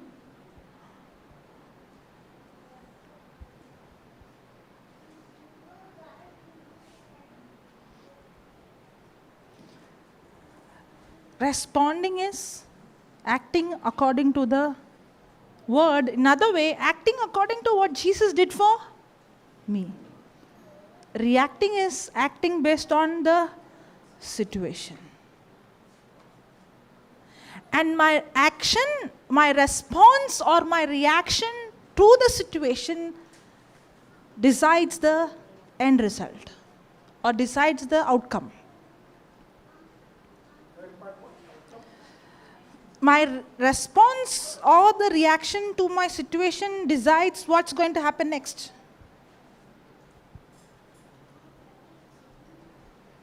What's going to happen next can be supernatural manifestation or can be disaster. If the end result, is it going to be supernatural manifestation or the end result is going to be disaster, we think God decides. Correct? I'm in a situation, I'm now expecting for a outcome or I am expecting for a result and I'm expecting for a supernatural result. Correct? And now I'm praying hard because God has to decide whether the outcome is going to be supernatural or... Okay, let me give an example so you understand.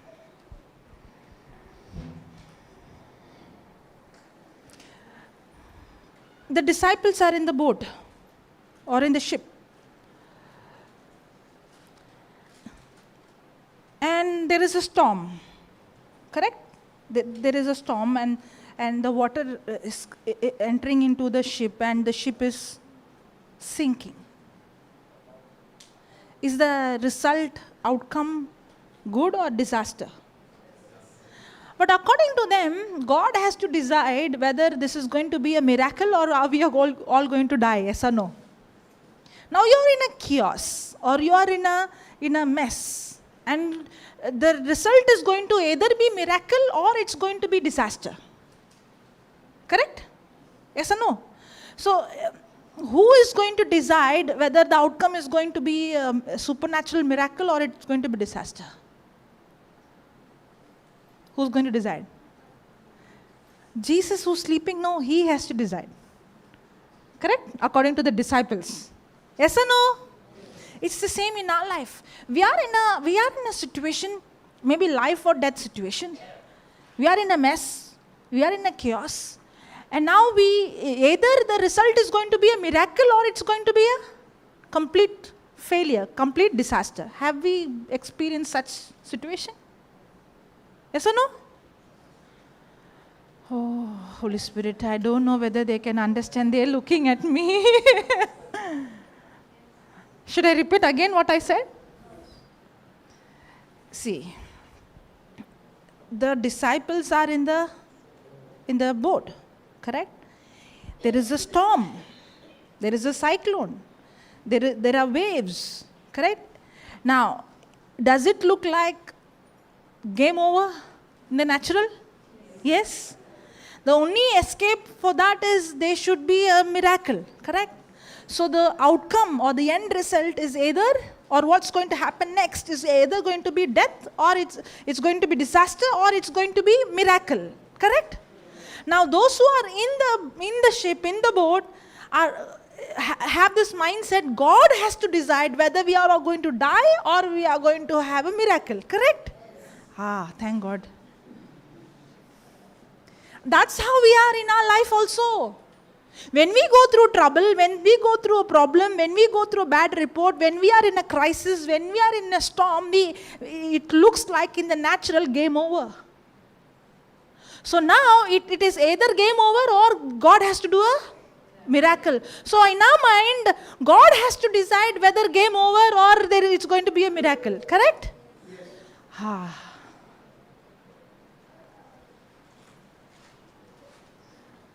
But actually, no. God is not the one who's going to decide.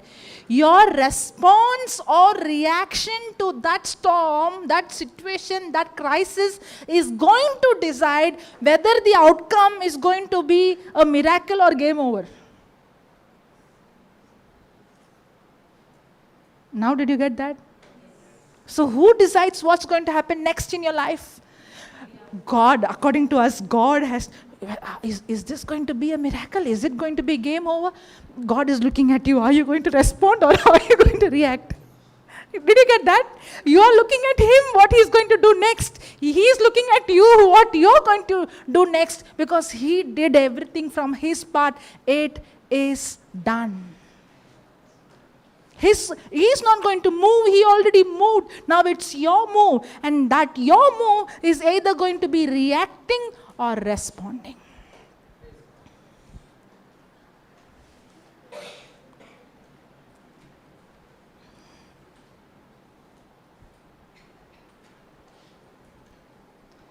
Now, the disciples went wrong in what? They thought it is God's move. That's why they went and woke Jesus. Jesus got up and said, "Thank God you woke me because it's my move now." Did he say that?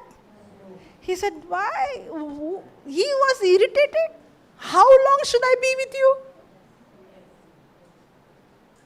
In other way,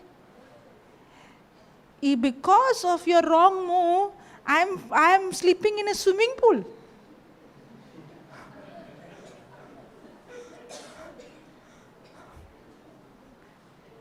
I don't know whether everybody got it.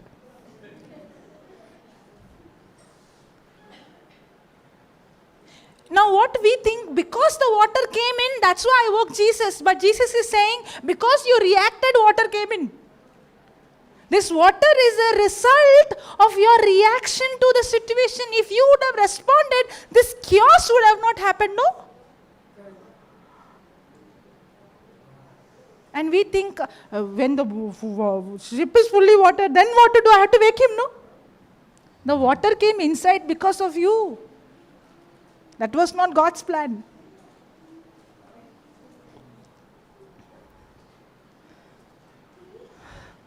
Hallelujah. Thank you, Jesus.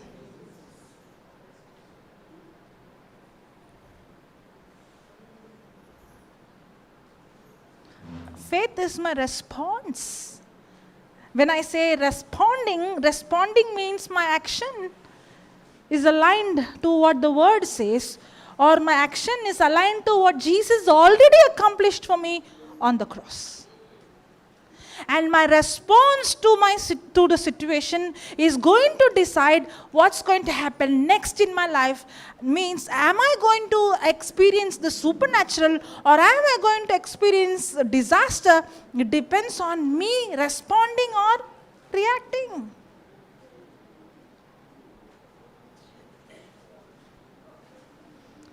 Hallelujah. Thank you, Jesus. In the natural, Michael might think, my sister, she gave me one, I gave her back. Reacting. But if he would have responded, I'm going to operate in love. I'm not going to give her back. I'm going to love her.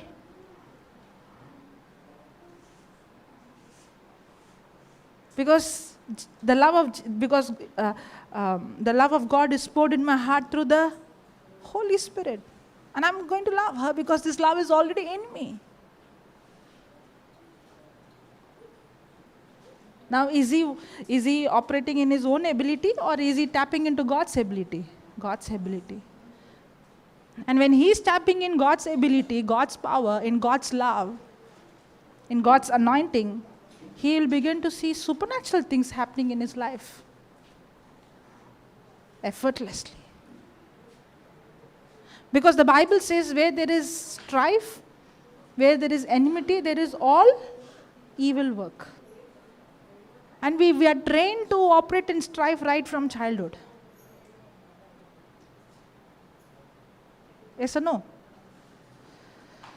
Okay, I'm not going into strife subject now. Thank you, Jesus. Praise you, Jesus. What happened? Hallelujah.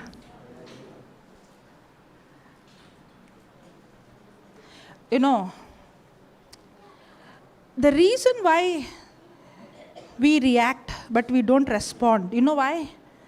Because our senses, our emotions control us more than the Word of God. God has given us emotions, God has given us feelings. Instead of we having control over our emotions are having control over us. That's why we immediately react without, instead of responding, what do? We react. I don't know who's talking. I can hear somebody talking, but nobody's mouth is moving. Behind. Praise God.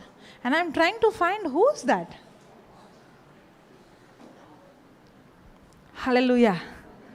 Thank you, Jesus. Praise you, Jesus.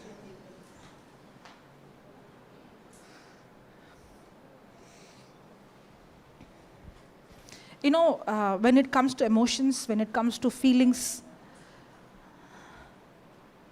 if you want to speak on the phone, you can go maybe outside and speak. Okay. Okay. Not on the phone, okay. Praise God. Hallelujah. Now, when it comes to emotions and feelings, Christian life is not a life to live an emotionless life. It's not a monotonous life. God has given us emotions. God has given us feelings. God wants us to have emotions. God wants us to have feeling. God wants us to have this experience. You know, God has given us relationship. It's all about relationship. The family of God is relationship. Our relationship with God, our relationship with people. And there is emotions involved in relationship. Many people think if you are in the Word of God, then you should be without any emotion. That's a lie. But our emotions are not supposed to control us. Many times, we make emotional decision, and sometimes we think, why did I speak that? Why did I do that?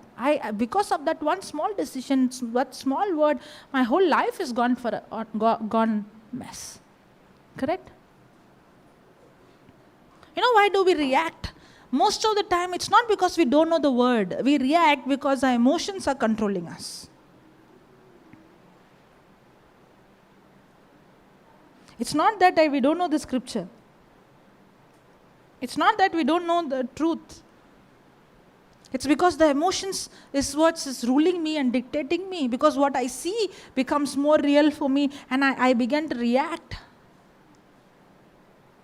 When it comes to healing, even if you see the same example of Jesus in the ship or in the boat with the disciples reacted. That's why the water came into the boat. But when Jesus got up, he responded. He acted according to the word, means he took authority. Did he take authority? He took authority over the storm. He spoke to the storm. In every healing, you see Jesus performed, not every, but most of the healing, or most of he taking control over the situation, he exercised his authority. Correct? Even the disciples, they exercised their authority.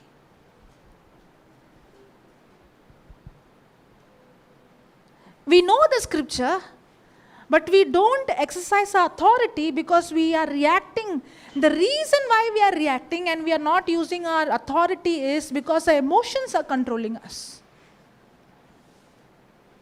You know, when I begin to learn on authority, how to exercise my authority. Authority is the right to command. Authority is the centurion said, he understood authority. He told Jesus, I am a man in authority. When I say go, my servant goes. When I say come, my servant comes. But then this authority is connected to our emotions.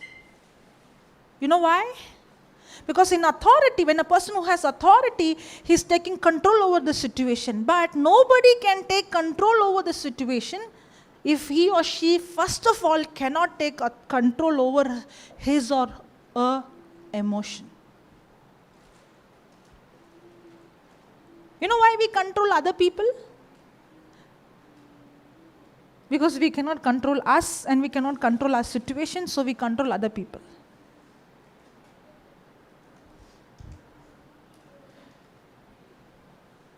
You know why we are not able to use authority over situation? Because we are controlled by our emotions. The first authority is taking authority over our own emotions. Jesus had emotions, but he did not allow the emotions to rule him. He took authority over his emotion. When I have control over my emotion, who is a mature person? A mature person is a person who has control over his emotion. An immature person is a person where the emotions have control over my life. So every decision I make is not a wise decision because it is based on how I feel. I did not like this job, I resigned and left the job. And then next month I'm wondering, why did I do it? Because I was angry, I want to teach my boss a good lesson, and at last it became a good lesson for me. Emotional decision.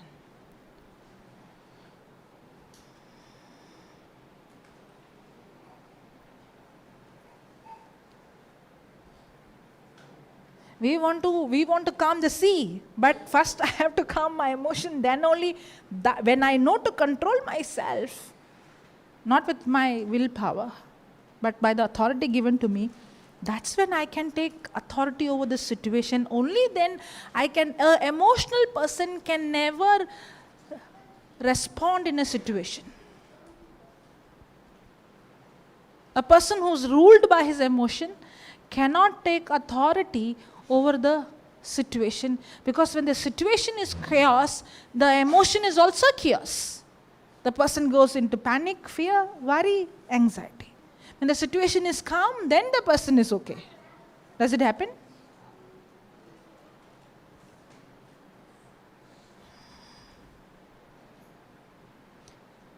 I think many times when it comes to healing and deliverance, healing the sick, we are more focused on taking control, speaking to the Spirit, casting, but we fail to realize that actually our emotions is controlling. We get into fear and panic, and that's why we are not able to take control over the situation.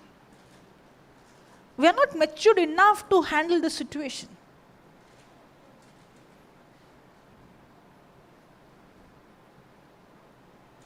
Then how do I control my emotion? Very simple. Very, very simple. The words I internalize shapes my thinking. My thinking determines my emotions.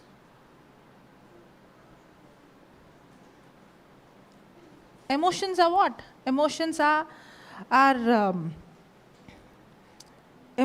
created by pain or pleasure that leads me in a certain direction. Emotions are caused by pain or pleasure that leads me in a certain direction.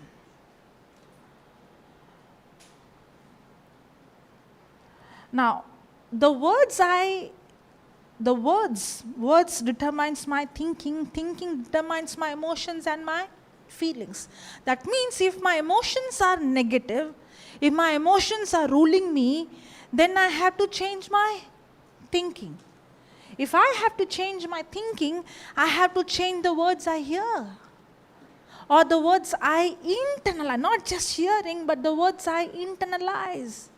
If I'm very careful with the words I receive, that's the root. If I'm very, very vigilant of whose words I'm hearing, whose words I'm internalizing, and I'm very careful with, what words how to say. When I say words, I cannot stop everybody's mouth and say, don't talk to me negative. Then you'll say, I can't go to work, I can't go to school, I can't go to college. No, I'm not saying that. You will surely be surrounded with people who are going to speak negative words or contradicting words, contradicting to the word. You don't go and shut everybody's mouth, but you can shut your mind. That's why I did not say just words you receive. I said words you internalize. For example, when I was small, the teacher called me slow coach. Not once, many times. Many times I was said, she doesn't understand anything. She's all the time dreaming. She's a slow coach. She's slow in learning. Now, when these words were spoken again and again and again, what I was doing, I was internalizing. I took that word and I started to internalize that word. And I began to believe I'm a slow coach. I began to believe I can't understand. I began to believe I'm a slow learner. I began to believe, because it was told when other students study for 1 hour, the same subject you have to study 10 hours. So I started to think, okay, when everybody studies 1 hour, I have to study 10 hours because I am a slow learner. I was internalizing. Now you come and tell me slow learner. Now you come and tell me you don't understand. I'll tell no. In fact, I will laugh at you. Then also somebody said, now also somebody is saying, but on that day somebody said impacted me. Today somebody is going to tell me will not impact me. Why? Because I am not going to internalize what you speak about me. I am internalizing what God spoke about me. I'm not going to shut your mouth. If you say, that's your problem. But I'm not going to agree to what you say about me. Because what you say about me, it doesn't matter. But what God said about me matters. Praise the Lord. Hallelujah. Are you getting it?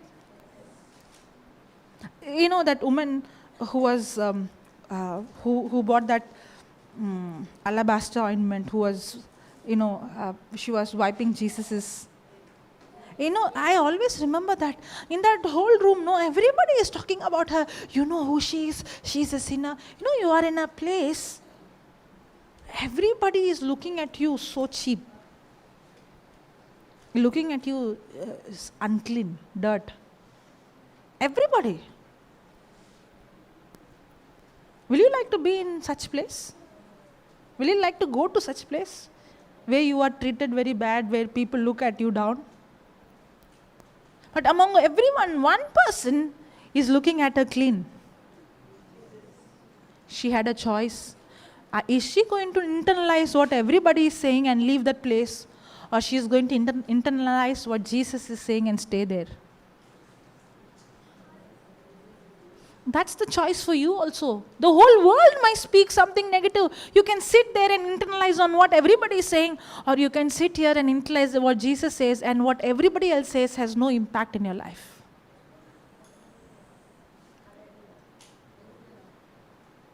That's called, when the words I internalize is what is going to control my emotions. If you want to take control over your emotion, then you have to focus on the words that you are internalizing every day. If you are not careful in what you are internalizing, that's why emotions are ruling you. Because your emotions are ruling you, you're not having authority over your emotions. And you're not able to react in a situation, but I am responding in the situation. And because I'm responding in the situation, what is happening in my life, instead of seeing God's supernatural result, I'm seeing disaster after disaster, failure after failure, and then I'm questioning, I'm confessing the scripture, I'm doing all these things, why God did not do. God is not the one who's going to do. God have finished it all. Now it's you who had to respond.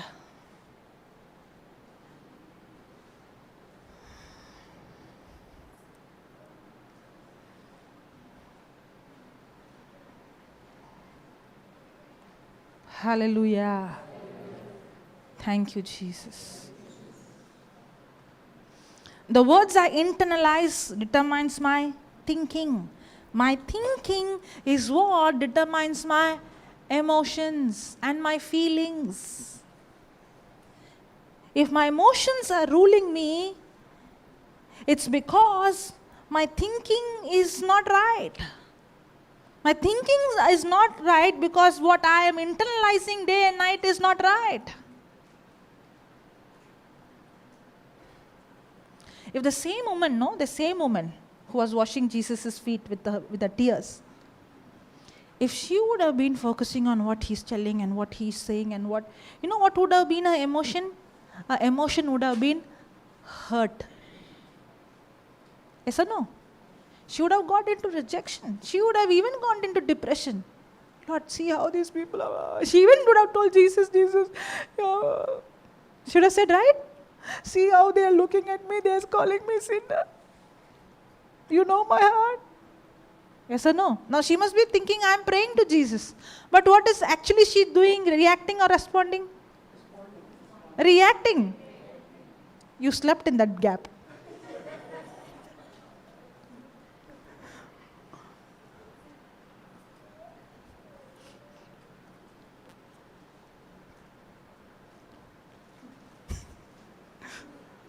It's okay, you can sleep, no problem. It's just for fun. Even I sleep sometimes. Not when I'm preaching, when I'm sitting there. So I understand what you are going through because I have been there. But I believe when you're sleeping, also the word is still, praise God. Thank you, Jesus. But still I'll wake you, that's different because I'm preaching, no?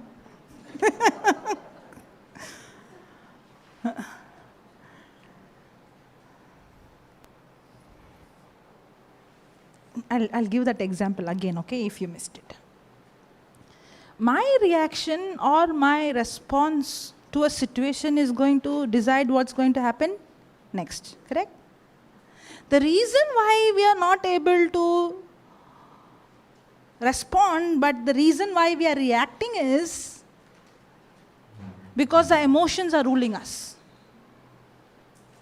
When our emotions are controlling us, we don't take control over the situation and we don't respond to the situation. Instead, when our emotion is ruling us, we allow the situation to control us because we allow our emotions to control us. Then how do I take control over my emotions? How I take control over my emotions is, the words I internalize is going to determine my thinking, and my thinking is going to determine my emotions. Example. The woman who was washing the feet of Jesus, did she respond or react? She actually responded. In the real scenario, she actually responded. But in case if she was sitting there and looking at everyone, he is thinking about me like that. He is thinking about me, I'm a sinner. He is thinking I'm an adulterer. If she was thinking, everybody here is looking at me, everybody is rejecting me, everybody is insulting me, you know what she would have told Jesus? Jesus, everybody is doing this to me. Correct? Yes or no? Now, she would have even felt so self-pity. See how they are treating me. I have changed my life, but they're still thinking, talking like that. Yes? Now, what is ruling her? Her emotion is ruling her. Correct? That means the situation is controlling her. Yes or no? Now, because her emotion is controlling her, she's responding or reacting? Reacting. But in real scenario, did any of those words what they told impacted her? Did she get hurt? Did she get rejected? You know why? Because she did not internalize what those people were talking about her. She was internalizing what Jesus has spoken, and she began to internalize how much she's loved and accepted regardless of what she did. Because she allowed those words to internalize, now the emotions were not ruling her. She had control over her emotion. That's why she could respond in that situation and she did not react in that situation. Hallelujah. And what was the end result? The end result is she's experiencing victory. Freedom.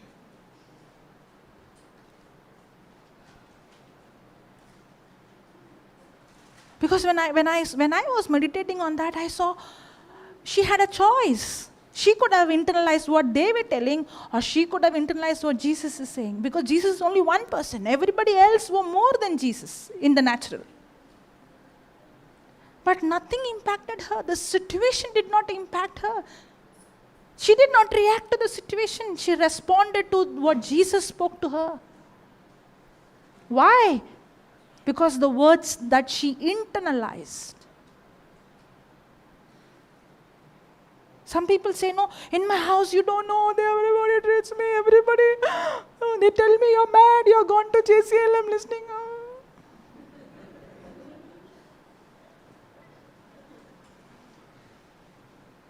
And you sit and cry.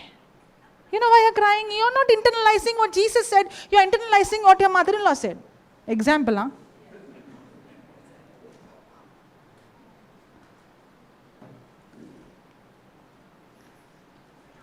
Hallelujah. Thank you, Jesus. Praise you, Jesus.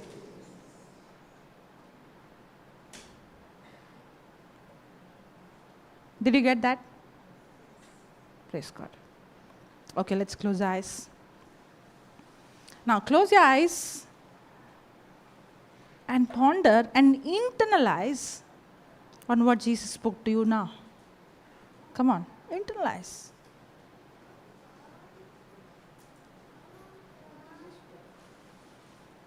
What means what you heard from the word, what touched your heart, internalize that.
Thank you, Jesus.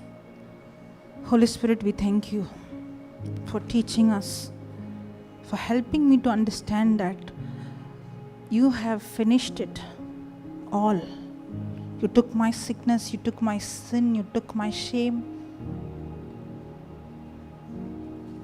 on the cross. Now all that I have to do is not to perform or to do to receive something, but respond to what you have already finished for me. I don't deserve this, Lord, but you have given me as a free gift. And thank you, Lord, that I begin this life not as formulas, but a relationship with you, an intimacy with you, studying the word to know you more and more. And as I study the word and fill my heart with your word, out of the abundance of my heart, my mouth speaks your word. Thank you, Lord. Thank you, Jesus. In Jesus' name we pray, Father. Amen. Praise God. Sister, yesterday you came with shoulder pain, right? I forgot to ask you what happened. That completely gone?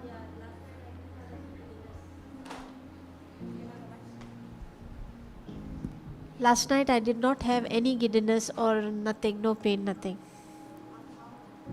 It was nearly for 1 month that I was suffering like this with this giddiness and all. But yesterday it went off. Thank you, Jesus. Hallelujah. Thank you, Jesus. And brother, your back pain is completely gone. Completely gone. Praise God. Remember yesterday, 80%? Praise God. Hallelujah. Isn't it amazing? Yes? Good memory? Yeah, I have the mind of Christ. Thank you, Jesus. Praise God. Let's give the Lord a big hand. Praise God.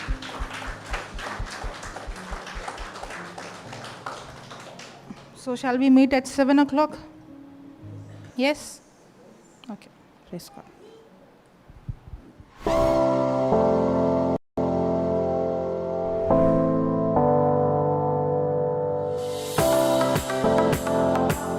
Maybe the devil would have lied to you saying that you are a mistake, you are good for nothing, you are zero. Maybe the devil might be saying you are a victim, you are born in this family, you are born in this condition. Because of this, you are like this. But that is a lie. None of those things determines my future. My God determines my future. If God can do this in my life, God has plans for you. But will that plan automatically come into fulfillment? No.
Maybe the devil would have lied to you saying that you are a mistake, you are good for nothing, you are zero. Maybe the devil might be saying you are a victim, you are born in this family, you are born in this condition. Because of this, you are like this. But that is a lie. None of those things determines my future. My God determines my future. If God can do this in my life, God has plans for you. But will that plan automatically come into fulfillment? No.